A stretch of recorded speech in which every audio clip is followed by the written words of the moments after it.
MP में विधानसभा चुनाव को लेकर बीजेपी जन आशीर्वाद यात्रा निकाल रही है। नीमच से शुरू हुई बीजेपी की जन आशीर्वाद यात्रा उज्जैन से होती हुई ताराना विधानसभा में पहुंची। जन आशीर्वाद यात्रा का जगह जगह स्वागत किया गया। यहां से यात्रा कायथा, लक्ष्मीपुरा मोड़ और बघेरा होती हुई ताराना पहुंची। जन आशीर्वाद रथ पर आपको बता दें कि प्रभारी जयभान सिंह पवैया, जिलाध्यक्ष बहादुर सिंह बोरमुडला, सांसद अनिल फिरोजिया और पार्टी के घोषित उम्मीदवार ताराचंद्र गोयल सवार थे और उज्जैन के कृषि उपज मंडी ग्राउंड में भव्य सभा का आयोजन किया गया।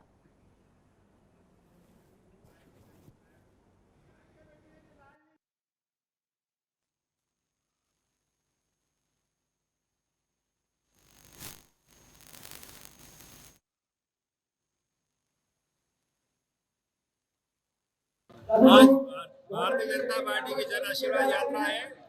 ये जन आशीर्वाद जो हमने विकास कर रहे हैं, चाहे वो हमारे केंद्रीय सरकार हो, चाहे हमारी मध्य प्रदेश की सरकार हो, हमने जी जान से यहाँ पे विकास कार्य करे हैं। और अब चुनाव का शंकरात हो गया है, तो हम जनता के बीच में अपना रिपोर्ट कार्ड लेके आए हैं और जनता से आशीर्वाद मांगने आए हैं कि हमारे प्रत्याशी भाई ताराचंद्र गोयल को भारी मतों से विजय बनाए और भारतीय जनता पार्टी की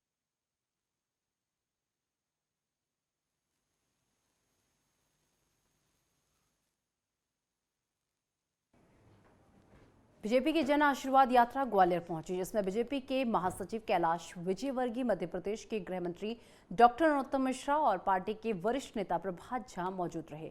इस दौरान उन्होंने आगामी विधानसभा चुनाव के लिए पार्टी के लिए जनता से समर्थन जुटाया।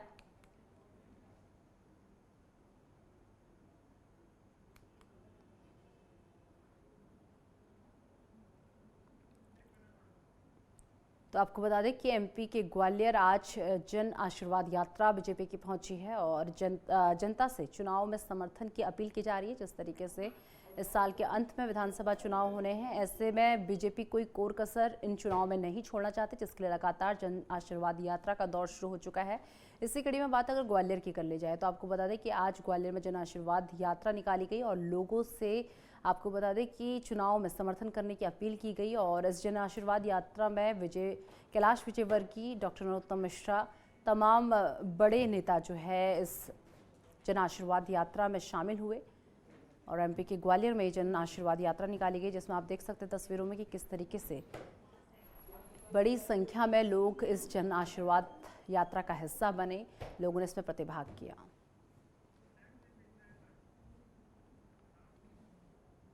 केंद्रीय गृह मंत्री अमित शाह का दंतेवाड़ा दौरा रद्द होने की वजह से प्रदेश प्रभारी ओम माथुर और सह प्रभारी नितिन नवीन ने बीजेपी की परिवर्तन यात्रा को रवाना किया। एक रथ पर पार्टी के प्रदेश अध्यक्ष अरुण साहू, राष्ट्रीय उपाध्यक्ष रमन सिंह, दूसरे पर नेता प्रतिपक्ष नारायण चंदेल और वरिष्ठ विधायक ब्रज मोहन अग्रवाल सवार होकर रवाना हुए। इस दौरान बीजेपी नेताओं ने आगामी चुनाव के मद्देनजर पार्टी के लिए समर्थन जुटाया।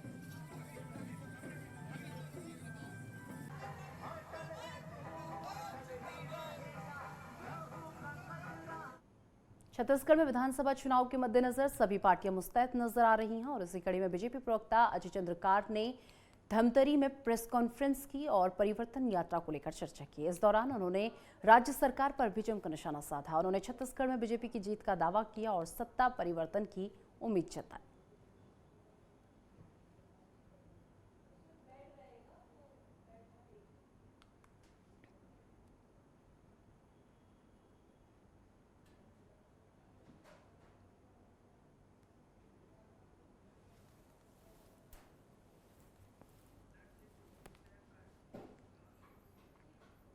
बजरंग दल और विश्व हिंदू परिषद द्वारा प्रदेश भर में निकाली जा रही शौर्य यात्रा रायसेन जिले से होकर विदिशा पहुंची। कल देर रात विदिशा पहुंचने के साथ रात्रि विश्राम हुआ। आज सुबह 10 बजे विश्राम स्थल में इसका प्रारंभ किया गया और इसके बाद ये यात्रा अग्रवाल धर्मशाला ट्रस्ट पहुंची, जहां पर आम सभा का आयोजन किया गया और उसके बाद वाहन रैली की शक्ल में शहर के मुख्य मार्ग से होती हुई ये यात्रा रामलीला चौराहे तक पहुंची।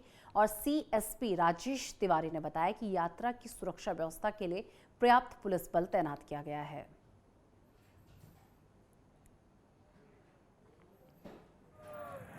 पूरे देश में बजरंग दल की शौर्य जागरण यात्राएं निकाली जा रही हैं। मध्य भारत प्रांत में ऐसी 2 यात्राएं शुभारंभ हुई हैं। विदिशा में जैसे यात्रा आई तो एक धर्म सभा का आयोजन हमने यहाँ पे किया है। धर्म सभा में हमें हमारे केंद्रीय महामंत्री जी का मार्गदर्शन प्राप्त हुआ और इसके बाद में वाहन रैली के रूप में पूरे शहर के बीच से निकलकर ढोलखेड़ी तक इस यात्रा को हमने छोड़ा है। यह यात्रा यहाँ से गंजबासौदा जाएगी, गंजबासौदा से ब्यावरा ये रात्रि 8 बजे पहुँच जाएगी। कल रात्रि में रायसेन जिला सांची से अपने ज़िले में बॉर्डर में प्रवेश हुई थी और रात्रि में इनका सरस्वती शिशु मंदिर स्कूल विदिशा में इनका विश्राम था और आज सुबह 10 बजे फिर सरस्वती स्कूल से प्रारंभ होकर अग्रवाल धर्मशाला पहुंची। वहां उनकी सभा हुई।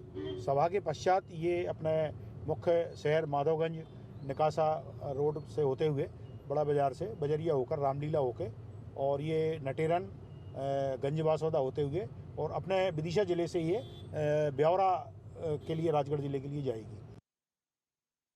एमपी के जबलपुर में पुलिस ने पश्चिम बंगाल और ओडिशा के चोरों द्वारा की गई 10 से ज्यादा चोरी की घटनाओं का खुलासा किया है और साथ ही पुलिस ने गैंग के 5 सदस्यों को भी गिरफ्तार किया है। जहां पुलिस ने आरोपियों के कब्जे से चुराए हुए 5 लाख सोने व चांदी के गहने बरामद किए हैं।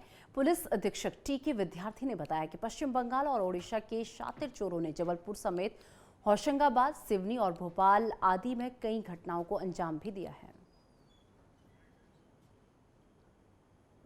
इसमें 1 दर्जन से ज़्यादा नकबजनियों का खुलासा हुआ है। इसमें लाड़गंज क्षेत्र की 8 नकबजनियाँ हैं, विजयनगर की नकबजनी है, कोतवाली क्षेत्र की भी कुछ चीज़ें बताई इन्होंने। बाकी सिवनी और होशंगाबाद की भी नकबजनी की वारदातें कबूल करी हैं। महत्वपूर्ण विषय यह है कि इसमें इसके साथ साथ इन लोगों से सोने चांदी के जो जेवरात 5 लाख से ज़्यादा के बरामद हुए हैं। इसके अलावा कुछ अन्य नकबजनियों में बरामदगी होनी भी है, लेकिन इनके फिंगरप्रिंट्स जो स्पॉट पे घटना स्थल पे इन्होंने ग्रिल हटा के चोरी की वारदातों को अंजाम दिया था, जो हमारे फिंगरप्रिंट की टीम ने जो फिंगरप्रिंट लिफ्ट किए थे तो सिवनी की चोरियों में और हमारी जबलपुर की चोरियों में वो फिंगरप्रिंट भी मैच कर रहे हैं। और छत्तीसगढ़ में विधानसभा चुनाव के मद्देनजर पुलिस ने संदिग्ध गतिविधियों पर नजर रखनी शुरू कर दी है और इसी कड़ी में महासमुंद में पुलिस ने 30,80,000 के कैश के साथ 2 व्यक्तियों को गिरफ्तार किया है। पुलिस के मुताबिक दोनों आरोपी मारुति कार से कैश लेकर जा रहे थे और दोनों को चेकिंग के दौरान पकड़ लिया गया। महासमुंद के सिघौड़ा थाना पुलिस और साइबर सेल ने संयुक्त रूप से इस कार्रवाई को अंजाम दिया है। आपको बता दें कि अभी तक पुलिस ने 84 लाख रुपए से ज्यादा की नकदी जब्त की जा चुकी है।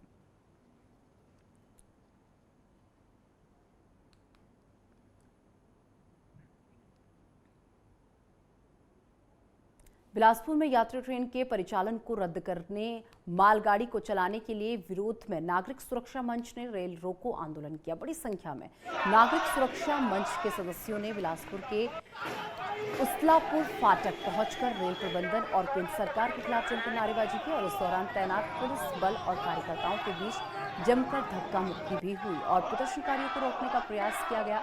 नागरिक सुरक्षा मंच ने केंद्र सरकार की इस रवैये को एक व्यक्ति को लाभ पहुंचाने की योजना बताई और इनकी इस योजना से आम जनता त्रस्त है। लोग एक जगह से दूसरी जगह यात्रा नहीं कर पा रहे, जबकि कई मालगाड़ियां दिन भर चल रही हैं और अगर जल्द यात्री ट्रेनों को परिचालन जो है शुरू नहीं किया गया तो जल्द ही उग्र आंदोलन किया जाएगा। इसकी संपूर्ण जवाबदेही केंद्र सरकार की है।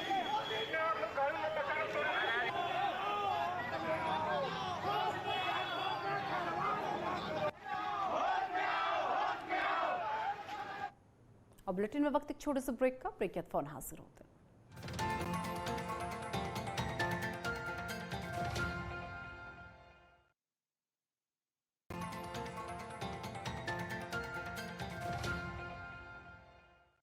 और चलिए ब्रेक के बाद एक बार फिर से आपका स्वागत है। रुक कर लेते हैं अपनी अगली खबर का। आगरमालवा में एबीवीपी ने छावनी नाका चौराहे पर चक्का जाम कर दिया। विद्यार्थी परिषद ने लॉ कॉलेज को मान्यता देने और शहर में गर्ल्स कॉलेज खोलने की मांग की। चक्का जाम के दौरान नेशनल हाईवे पर वाहनों की लंबी कतार लग गई। सूचना पाकर मौके पर पहुंचे एसडीएम और पुलिस के ऑफिसर पहुंचे और छात्रों को समझाने की कोशिश की। छात्रों के न मानने पर छात्रों को हिरासत में ले लिया गया।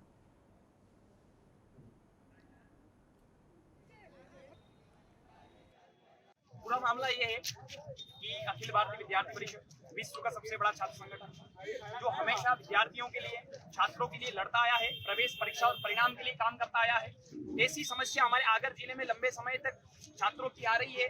आगर की महाविद्यालय की मैडम जिले की सबसे ज्यादा वेतनभोगी अधिकारी हैं और उनके द्वारा वो 10 दिन छुट्टी पे जाती है। 10 दिन तक उनका वेतन लगातार जारी रहता है। उनके रजिस्टर में हमको साइन भी देखने को मिलता है और ये हम कोई झूठ नहीं बोल रहे, ये पूरी ऑथेंटिक बातें हैं। उसके बाद में कॉलेज में बहुत सारी सुविधाओं का अभाव है। कॉलेज में आगे बढ़ने से हर जगह से पढ़ना आता है, वहाँ पे हमको कोई देखने को नहीं मिलता है कि बच्चों के लिए क्या कर रहे हैं। हम लंबे समय तक सीट वृद्धि के लिए कर रहे थे। छत्तीसगढ़ पुलिस ने बिलासपुर से एक युवक के पास से भारी मात्रा में चांदी के जेवर बरामद किए हैं और युवक के पास से करीब 1781 जोड़ी पायल और 149 चेन सहित कुल 63 किलो चांदी बरामद हुई है, जिसकी कीमत करीब 44 लाख रुपए बताई जा रही है। पूछताछ में युवक ने बताया कि वो मथुरा से चांदी के जेवर बेचने के लिए बिलासपुर लाया था और पुलिस ने उन गहनों से संबंधित दस्तावेज की मांग की। वो दस्तावेज उपलब्ध नहीं करा पाया और इस पर पुलिस ने सारे गहनों को जब्त कर लिया और आगे की कार्रवाई में जुट गई।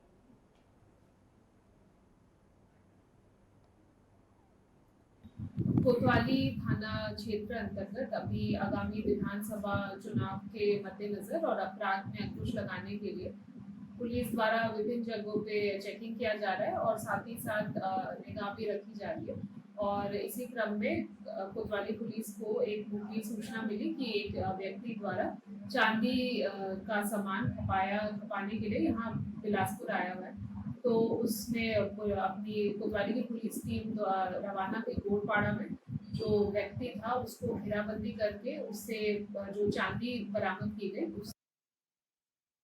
एनजीटी की गाइडलाइन के अनुसार हर साल 10 जून से 15 अक्टूबर तक नदियों से रेत के खनन पर रोक लगाई जाती है। तो वहीं धमतरी में रेत घाटों पर प्रतिबंध के बावजूद मशीनों से अवैध खनन किया जा रहा है, जिसके खिलाफ चारभाटा गांव के लोग कलेक्ट्रेट पहुंचे और प्रशासन से अवैध खनन पर रोक लगाने की मांग की।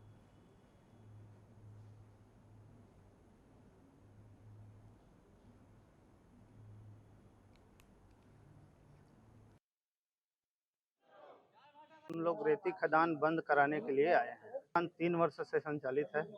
अब किसके द्वारा बिका है ये हम लोग तो नहीं जानते, लेकिन वहाँ संजय सिंह ठाकुर चलाता है। प्रशासन द्वारा तो हमारी मांगे को रखेंगे करके बोला गया है। दो परेशानी है, एक 2-2.5 किलोमीटर से नारी से अपने गांव से बच्चे लोग आते जाते हैं पढ़ने के लिए। उन लोगों को आने जाने में इतनी परेशानी होती है, वो साइकिल चला भी नहीं पाते। और दूसरी बात, गौठान से 50 मीटर दूरी में पूरा वो रेम बना के पुल बांध चुका है। वो ग्राम चारभाटा के ग्रामीण मेरे पास करीब 60-70 लोग आए हुए थे। उनका ये कहना है कि 15 जून से अवैध रेत परिवहन बंद है, तो क्यों किया जा रहा है। इसीलिए उन लोग ज्ञापन देने मेरे पास पहुंचे हुए हैं और इस पर कार्रवाई की जाएगी।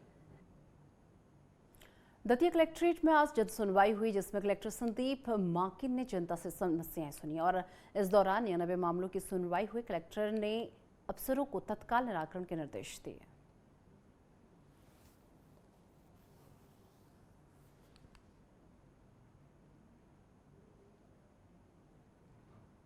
दमोह के बटियागढ़ के गुराट गांव में एक बुजुर्ग किसान ने फांसी लगाकर खुदकुशी कर ली और परिजनों के मुताबिक फसल बर्बाद होने के सदमे में किसान ने खुदकुशी की है।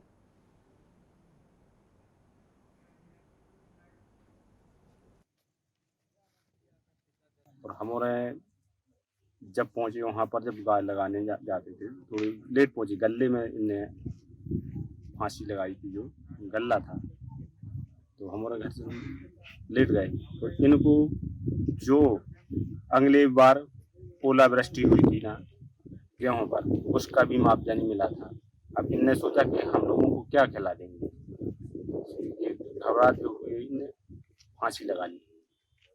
ये वर्षा होने के कारण उड़दा खराब हो गई थी, इसीलिए उन्हें मुआवजा नहीं मिला था। वो पिछली बार का भी गेहूँ की ठंडियों का, इसलिए उन्होंने आत्महत्या की। इनका नाम है स्वरूप सिंह। हमको वही सुबह पता चला, वो खेत से लौटे और बस हम लोग फिर उसी बाद में हम लोग गए गाय लगाने के लिए। उसी समय हम लोगों को पता चला। आज सुबह करीब 10 बजे ग्राम घराटा के कोमल सिंह सनाब चंदन सिंह ने चौकी हाजिर आकर रिपोर्ट लेकर आई थी कि मेरे चाचा के लड़के स्वरूप सिंह लोधी सना प्यारे सिंह लोधी उम्र 65 वर्ष ने अपने मवेशी वाले मकान में अंदर फांसी लगा ली। तो उसकी रिपोर्ट दर्ज करके मौके से शव पंचनामा कार्रवाई कर शव को पीएम हेतु रवाना कर दिया है।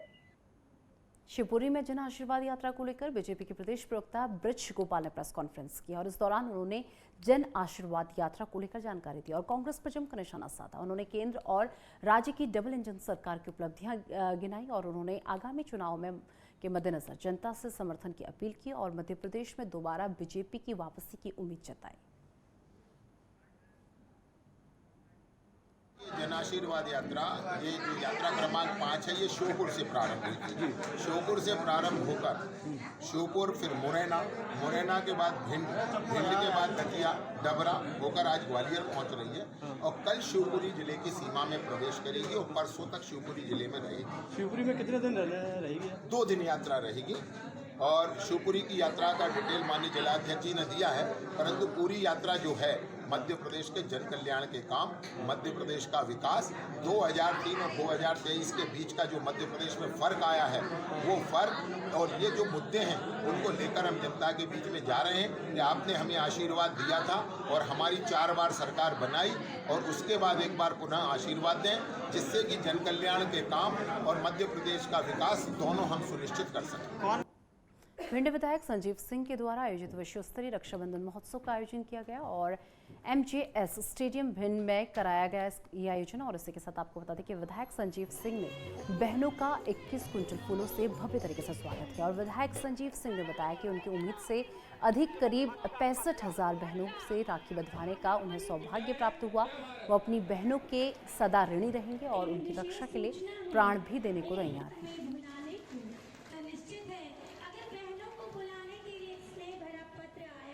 इधर इंद्रदेव कुपित हो रहे हैं, इधर गर्मी पड़ रही, बार बार प्रोग्राम बढ़ रहा है, तो फिर संजू ने तय किया कि नहीं 12 को करेंगे चाहे कुछ हो। और आपके सामने है रिजल्ट।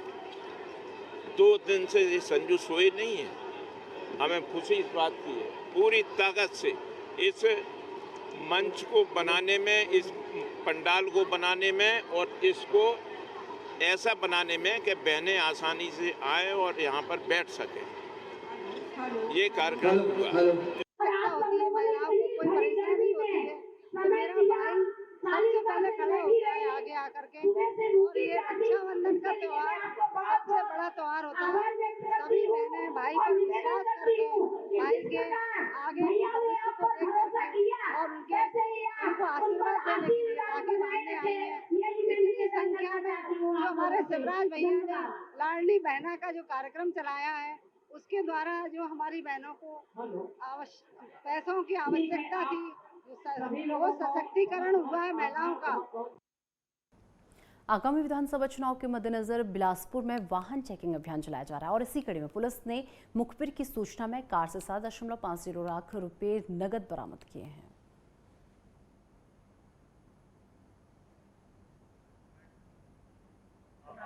आगामी चुनाव थाना में सघन चेकिंग के दौरान कल चुनाव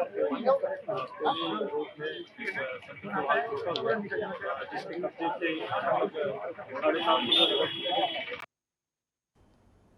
अब बुलेटिन में वक्त एक छोटे से ब्रेक का ब्रेक के बाद फोन हाजिर होता है।